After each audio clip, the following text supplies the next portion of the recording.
184 वर्षों बाद बन रहा है दुर्लभ संयोग। मनोवांछित फल प्रदान करने वाली निर्जला एकादशी वर्ष में केवल एक बार आती है।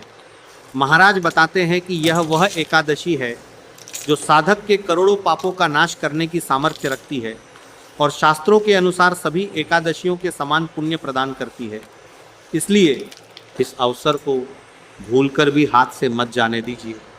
आज की इस विशेष जानकारी में हम जानेंगे निर्जला एकादशी की संपूर्ण और सही पूजा विधि क्या है, पानी कब और कैसे पीना चाहिए, कौन पूर्ण निर्जल व्रत रखे और कौन नहीं, घड़े का दान कब करना चाहिए और कैसे करना चाहिए।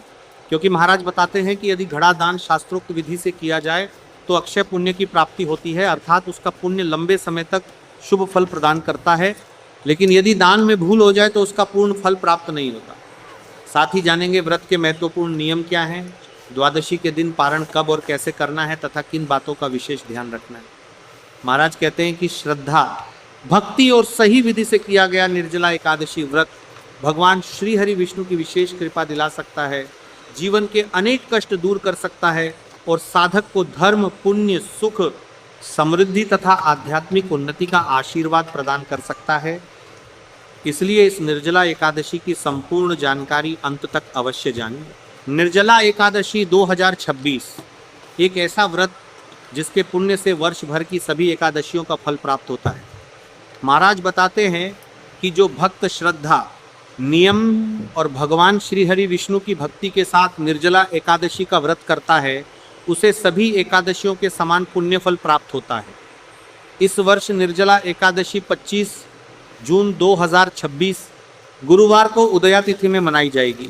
एकादशी तिथि 24 जून सायं 6:12 बजे से प्रारंभ होकर 25 जून रात्रि 8-9 बजे तक रहेगी। व्रत का पारण 26 जून को प्रातः 5:25 बजे से 8:13 बजे तक किया जाएगा।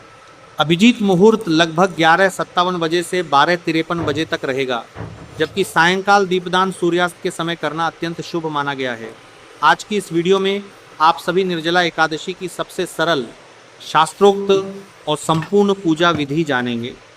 सबसे पहले प्रातःकाल स्नान आदि से निवृत्त होकर स्वच्छ वस्त्र धारण करें और पूजा स्थल पर एक चौकी स्थापित करें।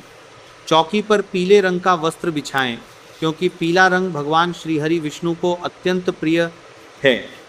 इसके बाद भगवान श्री हरि विष्णु, माता लक्ष्मी तथा भगवान गणेश जी को चौकी पर विराजमान करें। अब दान के लिए एक नया मिट्टी का घड़ा लें और उसे शुद्ध जल से कंठ तक भर दें। घड़े का तिलक करें, उसके कंठ पर मौली बांधें और उसके ऊपर चीनी, खरबूजा तथा हाथ का पंखा रखें।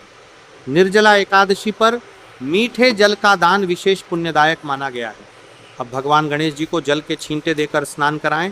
मौली, रोली, चंदन, हल्दी और पुष्प अर्पित करें। इसके बाद भगवान श्री हरि विष्णु का पूजन करें। उन्हें मौली, जनेऊ, चंदन, रोली, हल्दी, पुष्प तथा तुलसी दल अर्पित करें। ध्यान रखें कि एकादशी के दिन तुलसी नहीं तोड़ी जाती, इसीलिए तुलसी एक दिन पहले ही तोड़कर रख लें। अब घड़े का पूजन करें, घड़े पर तिलक लगाएं, मौली बांधें और श्रद्धा पूर्वक उसे भगवान विष्णु के समक्ष स्थापित करें। भोग में फल, मिठाई तथा तुलसी युक्त प्रसाद भगवान विष्णु को अर्पित करें। इस दिन चावल का प्रयोग नहीं किया जाता और न ही चावल का भोग लगाया जाता है। तिल का विशेष महत्व होने के कारण तिलक के ऊपर सफ़ेद या काले तिल अर्पित करें तथा दीपक में भी कुछ तिल अवश्य डालें। इसके बाद निर्जला एकादशी व्रत कथा सुनें। कथा सुनते समय हाथ में जल, तिल और पुष्प रखें। कथा पूर्ण होने पर तिल और पुष्प भगवान श्री हरि विष्णु के चरणों में अर्पित कर दें। फिर भगवान गणेश जी और भगवान विष्णु की आरती करें तथा अपनी मनोकामना पूर्ति के लिए प्रार्थना करें। आरती के बाद पूजा में रही त्रुटियों के लिए क्षमा याचना करें और भगवान श्री हरि से सुख, समृद्धि तथा कल्याण की कामना करें। पूजा पूर्ण होने के बाद जल के लोटे से थोड़ा जल अपने हाथ में लेकर चौकी के ऊपर से वार कर पूजा का समापन करें। इसके बाद सूर्य देव को अर्घ्य दें। संध्या समय दीपदान करें और भगवान विष्णु का स्मरण करते हुए हरिनाम का जप करें। पूजा पूर्ण होने के बाद घड़ा, जल, चीनी, खरबूजा, पंखा, वस्त्र और दक्षिणा का दान किसी योग्य ब्राह्मण, मंदिर या जरूरतमंद व्यक्ति को सूर्यास्त से पहले कर दें। यदि किसी कारणवश उसी दिन दान न कर पाएँ तो द्वादशी के दिन पारण के बाद भी दान कर सकते हैं। निर्जला एकादशी का व्रत दो प्रकार से किया जाता है। पहला और सर्वोत्तम नियम यह है कि पूरे दिन बिना अन्न और बिना जल के व्रत रखा जाए तथा अगले दिन द्वादशी में पारण किया जाए। दूसरा नियम उन लोगों के लिए है जो वृद्ध, बीमार, गर्भवती या अस्वस्थ हैं। ऐसे लोग पूजा और जलदान करने के बाद जल ग्रहण कर सकते हैं तथा फलाहार के साथ व्रत रख सकते हैं। महाराज बताते हैं कि निर्जला एकादशी के दिन जलदान, दीपदान, तुलसी पूजन, भगवान विष्णु की आराधना और दान पुण्य करने से भगवान श्री हरि की विशेष कृपा प्राप्त होती है, पापों का नाश होता है और जीवन में सुख, शांति तथा समृद्धि का आगमन होता है। श्रद्धा और नियम पूर्वक किया गया निर्जला एकादशी व्रत भक्त को आध्यात्मिक उन्नति तथा अक्षय पुण्य प्रदान करता है। अब ध्यान से सुनिए, घड़ा कैसे दान करें। निर्जला एकादशी के दिन घड़े का दान करना मानो अपने पुण्य का घड़ा भरना है। शास्त्रों में बताया गया है कि इस दिन किया गया जल से भरे घड़े का दान अक्षय पुण्य प्रदान करता है।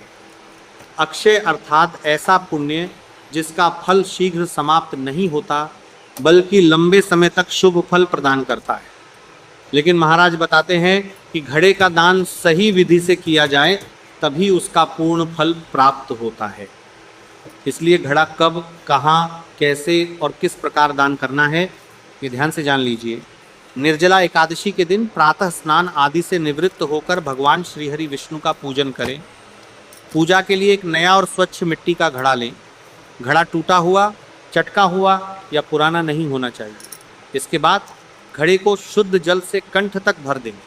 शास्त्रों में जल को जीवन का आधार माना गया है, इसलिए भीषण गर्मी के समय जलदान को महादान कहा गया है।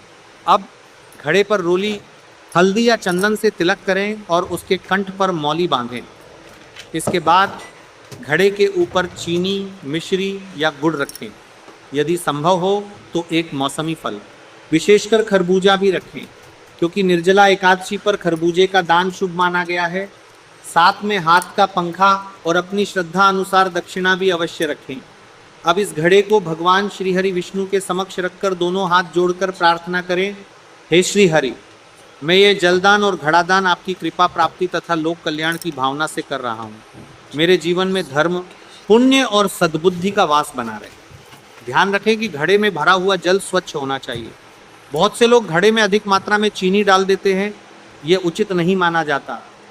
यदि मीठे जल का दान करना हो तो थोड़ी सी चीनी प्रतीक रूप में रख सकते हैं। घड़े का पूजन किए बिना सीधे दान नहीं करना चाहिए। पहले भगवान विष्णु को साक्षी मानकर घड़े का पूजन अवश्य करें। पूजा पूर्ण होने के बाद यह घड़ा किसी योग्य ब्राह्मण, मंदिर, साधु, संत अथवा किसी जरूरतमंद व्यक्ति को दान करें। दान करते समय अहंकार नहीं होना चाहिए और न ही बदले में किसी प्रकार की अपेक्षा रखनी चाहिए।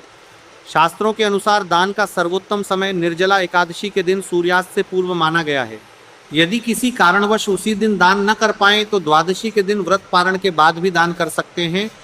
एक विशेष बात का ध्यान रखें, जो वस्तु दान के लिए भगवान को अर्पित कर दी गई हो उसे स्वयं ग्रहण नहीं करना चाहिए। घड़े के ऊपर रखा फल, चीनी, पंखा और दक्षिणा भी उसी व्यक्ति को दान करनी चाहिए जिसे घड़ा दिया जा रहा है। दान की गई वस्तु वापस घर नहीं लानी चाहिए।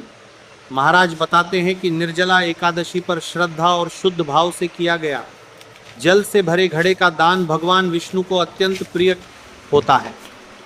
ऐसा करने से जीवन में अन्न, धन और सुख समृद्धि की वृद्धि होती है तथा पुण्य की प्राप्ति होती है। इसलिए इस निर्जला एकादशी घड़े का दान अवश्य करें और पूरी श्रद्धा, विनम्रता तथा शास्त्रोक्त विधि का पालन करें। देखिए, एक महत्वपूर्ण प्रश्न आता है कि निर्जला एकादशी में पानी कब पीना चाहिए, कैसे पीना चाहिए, और यदि कोई व्यक्ति पानी के बिना नहीं रह सकता तो व्रत कैसे करे। महाराज बताते हैं कि स्कंद पुराण के अनुसार निर्जला एकादशी का मुख्य नियम सूर्योदय से प्रारंभ होता है। इसलिए एकादशी के दिन सूर्योदय से पहले आवश्यकता अनुसार जल ग्रहण किया जा सकता है, लेकिन सूर्योदय के बाद अगले दिन द्वादशी के पारण तक जल का त्याग करना चाहिए। द्वादशी तिथि में भगवान श्रीहरि विष्णु का पूजन, भोग और व्रत का पारण करने के बाद ही जल ग्रहण करना चाहिए। कुछ लोग रात्रि 12 बजे के बाद ही पानी छोड़ देते हैं, ये उनका व्यक्तिगत नियम हो सकता है, लेकिन शास्त्रीय नियम सूर्योदय से प्रारंभ माना गया है।